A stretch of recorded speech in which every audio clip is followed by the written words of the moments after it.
जब इस मुल्क में आपको आइडिया होगा कि कोई वज़ीर-ए-आज़म टाइम पूरा ही नहीं करता तो डेमोक्रेसी कहाँ गई है आपकी। फ़ायदा गवर्नमेंट हमेशा उसे देती है जो इनके अपने लोग होते हैं। जैसे गवर्नमेंट के कोई मुलाजम है, सरकारी अफसर हैं, सरकारी मुलाजमीन हैं, उनकी सुनने में आता है 25% तनख्वाहें बढ़ गई, उनके बच्चों की फीसें भी फ्री हैं, उन्हें पेट्रोल के भी पैसे मिलते हैं, उनके घर के भी पैसे मिलते हैं, उन्हें हर चीज़ के पैसे भी मिलते हैं और 25% सैलरी भी उनकी बढ़ जाती है।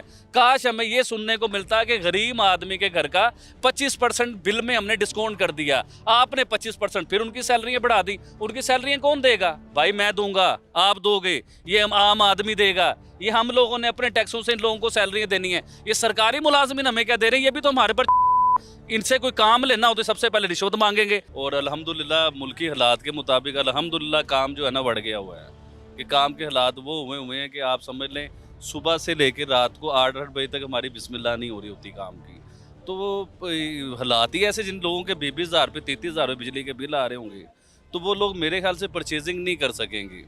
आप कह रहे हैं कि कारोबार का आपका बढ़ गया, सब काम खराब है। हाँ, खराब। देखें सर, आप बात को समझे नहीं। मुल्की हालात जिस तरफ गए हुए हैं कि आटा, दाल, चीनी, ईच एंड एवरीथिंग, हर चीज़ में आग लगी हुई है।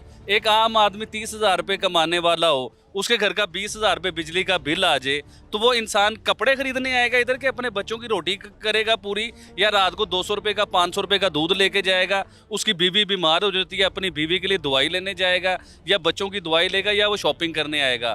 तो वो ये गारमेंट से तो हमें फ़िलहाल कोई पैसा नहीं आ रहा, ना कोई कमाई आ रही है। हाँ, यूट्यूब पे थोड़ा सा काम करते हैं, यूट्यूब से थोड़ी सी अर्निंग। यूट्यूब क्या कर रहे हैं आप? यूट्यूब पे सर ये व्लॉग ही बनते हैं, वीडियोस होते हैं। आप व्लॉगिंग कर रहे हैं? हाँ, थोड़ा बहुत कर रहे हैं। क्या टॉपिक्स रखते हैं? वो टॉपिक हमारे ज़्यादातर इंडिया पाकिस्तान के होते हैं। क्या उसमें डिस्कस करें, बताएं। इंडिया पाकिस्तान के क्रिकेट को लेके आते हैं हम लोग बीच में। हम लोग इस सबसे आप क्रिकेट आपको आपका स्पेशलिटी है? नहीं, स्पेशलिटी नहीं है। स्पेशलिटी जो है वो मैं आपको बताना चाहूँगा। सबसे ज़्यादा हमारा टॉपिक ये होता है कि 1947 में इंडिया और पाकिस्तान दोनों ने आज़ादी का सफ़र स्टार्ट किया, लेकिन इंडिया आज चांद के ऊपर जाके बैठ जाता है। पाकिस्तान के इंटरनेशनल लेवल पे कोई हमें बेस नज़र नहीं आ रही, कोई स्पेस नज़र नहीं आ रही, कोई बात नज़र नहीं आ रही। इंडिया डेवलप करता है, उनका वज़ीर आज़म 3 बार जीतता है और वज़ीर आज़म बनता है। हमारा वज़ीर आज़म, हमें पता ही नहीं होता कि हमारे वज़ीर आज़म ने साल पूरा करना है या 2 साल पूरे करने हैं, या हमारे वज़ीर आज़म का पता ही कुछ नहीं होता कि देखें भाईजान, जब आपके मुल्क में, हमारे मुल्क में, पाकिस्तान में कोई वज़ीर आज़म 5 साल पूरे करेगा तो इंटरनेशनल लेवल पे क्या मैसेज आता है कि इस मुल्क में डेमोक्रेसी है, अभी ज़िंदा है डेमोक्रेसी। जब इस मुल्क में आपको आइडिया होगा कि कोई वज़ीर आज़म टाइम पूरा ही नहीं करता तो डेमोक्रेसी कहाँ गई है आपकी। तो दुनिया में वैल्यू क्या हुई? दुनिया से जो इन्वेस्टर ने, जिसने पाकिस्तान में आना है, इधर पैसा इन्वेस्ट करना है पाकिस्तान के बीच में, वो क्या देखेगा कि जिस मुल्क का वज़ीर आज़म ही 5 साल पूरे नहीं करता, 2 साल में वो भाग जाता है, क्या अपने लाखों डॉलर इधर लेके आना चाहेगा? कभी भी नहीं लेके आना है। उसे पता है कि यार नेक्स्ट गवर्नमेंट आएगी। आप कह रहे हैं कि ये जितने हालात आप फेस कर रहे हैं, स्टेबिलिटी ना होना इसकी वजह है? ये भी वजह है। दूसरा, गलत लोग इक़्तिदार पे जब आके बैठ जाते हैं कि देखिए मेरी बात सुने, अभी जो चेहरे हमें नज़र आ रहे हैं वज़ीर आज़म की सीट पे या सदर की सीट के ऊपर, सर ये बात चलाइएगा ज़रूर, आपने बात काटनी नहीं है।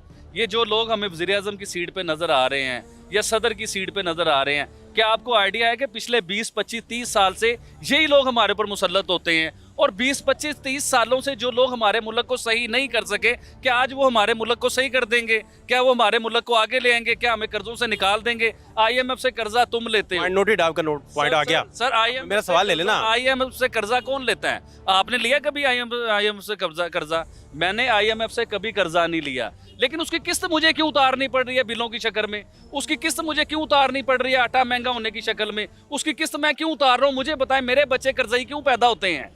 मैंने तो कर्जा नहीं लिया IMF से, मुझे तो कभी गवर्नमेंट ने फायदा नहीं दिया। अगर मैं गवर्नमेंट को इतने बड़े टैक्स दे रहा हूँ, क्या वो गवर्नमेंट उस टैक्स का मुझे कोई रिटर्न देती है गवर्नमेंट? क्या मेरे घर के कोई बच्चों के इलाज फ्री होते हैं? क्या देखें भाईजान, मैं इस मुल्क को इतना बड़ा टैक्स दे रहा हूँ, मैं एक माचिस भी परचेज करता हूँ उसके ऊपर भी इस मुल्क को टैक्स देता हूँ। इस मुल्क के वज़ीर आज़म ने मुझे क्या दिया? मैं अपने बच्चों की फीसें खुद देता हूँ भाईजान, मेरे बच्चों की फीसें गवर्नमेंट नहीं देती। मैं अपने बच्चों के इलाज खुद करवाता हूँ। मेरी माँ बीमार हो जाएगी ना तो उस माँ का इलाज मैंने करवाना है, गवर्नमेंट ने वो इलाज नहीं करवा के देना। तो मैं ये नहीं कहूँगा कि हमारी बदकिस्मती है। अच्छा, फ़ायदा किससे मिलता है? फ़ायदा गवर्नमेंट हमेशा उसे देती है जो इनके अपने लोग होते हैं। जैसे गवर्नमेंट के कोई मुलाजम है, सरकारी अफसर हैं, सरकारी मुलाजमीन हैं, उनकी सुनने में आता है 25% तनख्वाहें बढ़ गई, उनके बच्चों की फीसें भी फ्री हैं, उन्हें पेट्रोल के भी पैसे मिलते हैं, उनके घर के भी पैसे मिलते हैं, उन्हें हर चीज़ के पैसे भी मिलते हैं और 25% सैलरी भी उनकी बढ़ जाती है। काश हमें ये सुनने को मिलता कि गरीब आदमी के घर का 25% बिल में हमने डिस्काउंट कर दिया, आपने 25% फिर उनकी सैलरियाँ बढ़ा दी। उनकी सैलरियाँ कौन देगा भाई? मैं दूंगा, आप दोगे, ये हम आम आदमी देगा, ये हम लोगों ने अपने टैक्सों से इन लोगों को सैलरियाँ देनी है। ये सरकारी मुलाजमिन हमें क्या दे रहे हैं? ये भी तो हमारे पर, इनसे कोई काम लेना हो तो सबसे पहले रिश्वत मांगेंगे। आप थाने चले जाएं, आप वासा में चले जाएं, किसी भी सरकारी इदारे में जाएं, आपको कोई काम करवाना है गरीब आदमी को, आम आदमी को, बड़े की तो सिफारिश चल जाती है। जैसे मेरे जैसे इंसान की सिफारिश नहीं है, तो मेरे जैसा इंसान जब किसी इदारे में अपना काम करवाने जाता है तो सबसे पहले उसे रिश्वत देनी पड़ती है, फिर उसके बाद भी उम्मीद नहीं काम होगा कि नहीं होगा, पता नहीं कितने भागने एक तो ये आपकी व्लॉगिंग के टॉपिक्स हैं सारे, इसके अलावा भी आप क्रिकेट वगैरह पे भी डिस्कस करते हैं, बड़ी उस बात पे क्या, उस पे बताइए। क्रिकेट के ऊपर सर अभी देखिए चैंपियन ट्रॉफी पाकिस्तान आ रही है, उसके ऊपर हमारी सारी बात होती है कि देखिए इंडियन क्रिकेट टीम पाकिस्तान नहीं आना चाह रही, या इंडिया अभी आईसीसी ने या बीसीसीआई ने ये ऐलान प्रॉपर नहीं किया कि इंडिया की क्रिकेट टीम पाकिस्तान आ रही है, मतलब नहीं आ रही है।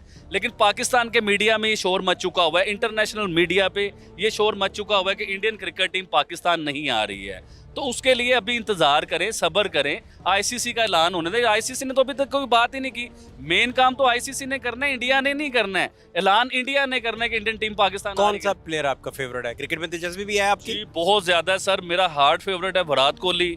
उसके बाद हार्ट से थोड़ा सा नीचे लें तो बाबर आजम है। ये मेरे फेवरेट प्लेयर हैं दुनिया के, जो मुझे बहुत, और मेरी ख्वाहिश है ज़िंदगी की कि विराट कोहली को मैं कज़ाफ़ी स्टेडियम में क्रिकेट खेलते हुए देखूं सर। ये हमारी ख्वाहिश है कि इंडियन क्रिकेट टीम पाकिस्तान आए, उससे पाकिस्तान का इमेज तो बेहतर होगा। लेकिन जो क्रिकेट के लवर हैं, क्रिकेट को जो प्यार करते हैं लोग, जो देखिए क्रिकेट की कोई सीमा नहीं होती, क्रिकेट में कोई इंडियन नहीं होता, कोई पाकिस्तानी नहीं होता, क्रिकेट में होता है स्पोर्ट्स। अगर हम इसे स्पोर्ट की तरह समझें तो मेरा हार्ट फेवरेट जो प्लेयर है वो विराट कोहली है। और मोस्टली पाकिस्तानियों से आप किसी से भी पूछेंगे तो वो आपको यही कहेंगे कि विराट कोहली हमें बहुत ज़्यादा पसंद है। तो क्या हमारी ख्वाहिश नहीं कि विराट कोहली को, रोहित शर्मा को, बाबर आजम को, इन्हें हम लाइव देखें, पाकिस्तान में चैंपियन ट्रॉफी हो रही हो और हम इन्हें इन सबको देखें क्रिकेट खेलते हुए।